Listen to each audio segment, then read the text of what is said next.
Nearly every text you send, every search you make, and every movie you stream is routed through a handful of ordinary buildings in Virginia, a state that controls more of America's digital life than Silicon Valley ever did. 70% of the world's internet traffic pulses through quiet suburbs here, hiding a vulnerability with consequences few people even realize. But that's not even the strangest part. What else about Virginia sounds impossible until you see the facts?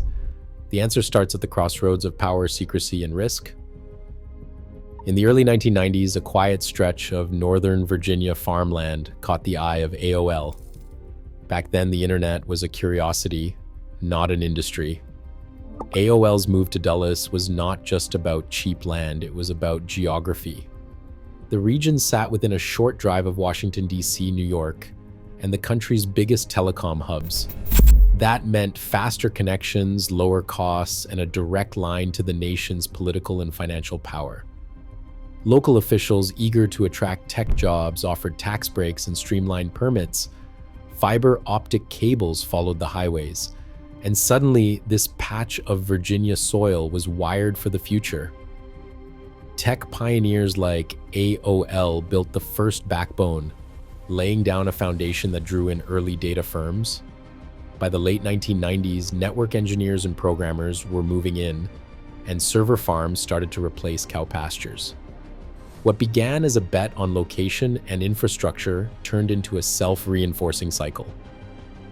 Each company that arrived made the region more attractive for the next. Before the world realized it, the digital age had a new capital, and it was not Silicon Valley. Rows of concrete humming with electricity now stretch for miles across Northern Virginia.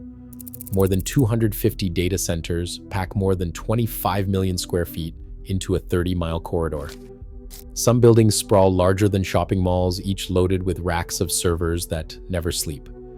The power draw is staggering. Data centers in Virginia consume 1,000 megawatts every day, enough to supply 750,000 homes. Dominion Energy warns that demand from these facilities is pushing the state's grid harder than at any point since World War II. Utilities expect electricity needs to double within 15 years, with data centers as the main driver. The often repeated claim that 70% of the world's internet traffic flows through this region sounds impressive, but it does not hold up under scrutiny. According to Telegeography, a leading telecom research firm, the real number is far lower. Their analysis shows that while Northern Virginia hosts the world's densest cluster of data centers, it handles closer to 30 to 40% of cloud traffic, not the majority of global internet activity. Even so, the scale is unmatched anywhere else. Security experts warn that this concentration creates a single point of failure. If disaster attack or even a regional blackout hits, the ripple effects could stall banking, communications, and emergency services nationwide. In recent years, foreign agents have targeted these facilities, testing physical and digital defenses. The risks are not theoretical, they are already shaping how the country thinks about its digital backbone. On July 1st, 2001, Clifton Forge did something no other Virginia town had tried. Faced with shrinking industry and mounting bills, residents voted 1,071 to 617 to dissolve their city charter and become a town under Allegheny County control. The move was not just about pride, it was about survival. For decades, Clifton Forge had depended on the railroad.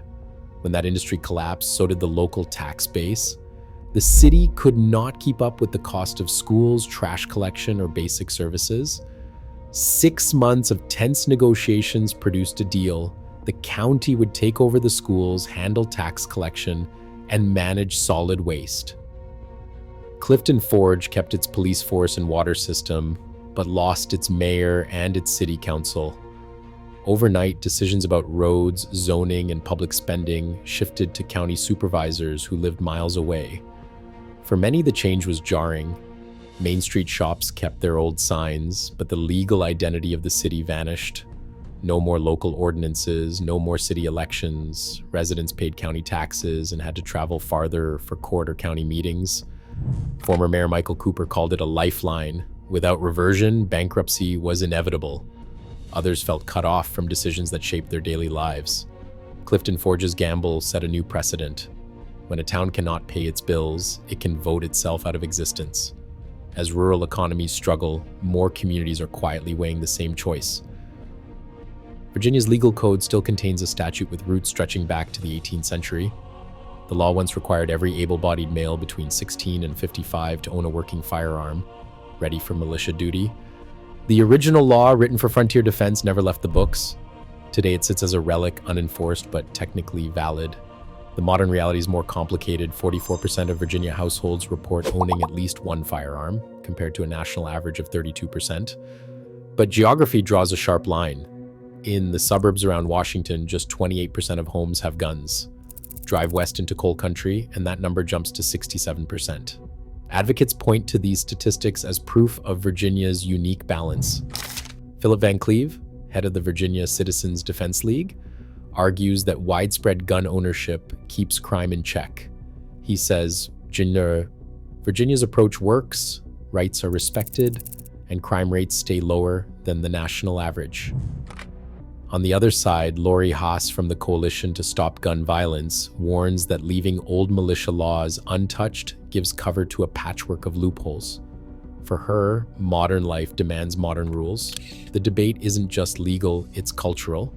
Open carry is allowed without a permit, while concealed carry requires one. Gun sales spiked 35% from 2020 to 2024, fueled by uncertainty and political battles. In the legislature, gridlock is the norm. The old militia code remains a silent witness to a state divided by region, history, and the meaning of security. In Arlington County, power isn't just an idea, it's a daily reality. Just 26 square miles contain the Pentagon, CIA headquarters, and Amazon HQ2. The Pentagon alone employs 23,000 people, while the CIA campus in nearby Langley draws thousands more. Amazon's expansion promises another 25,000 high-skilled jobs by 2025. This density warps the local economy. The median home price in Arlington has soared to $725,000, and a one-bedroom apartment averages $2,400 a month. Federal jobs make up over a third of all employment, pushing out anyone not tied to government or tech.